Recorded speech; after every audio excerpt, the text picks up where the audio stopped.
চৌচির পাখিরা যখন ডাকে, এই সবুজ সমারোহের ঘেরা,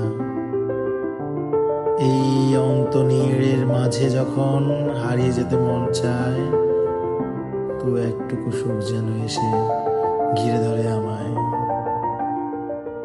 কবে যাব শুধুই বাহানা ধরি, খুঁজি একটুখানি ফেরার অপেক্ষায়। আজ তুমি নেই, শুধু তোমারই অপেক্ষায়, শুধু তোমারই অপেক্ষায়।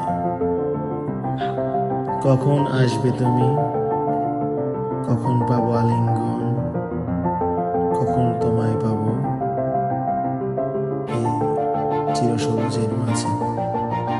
আমার হয়ে থাকবে কি তুমি?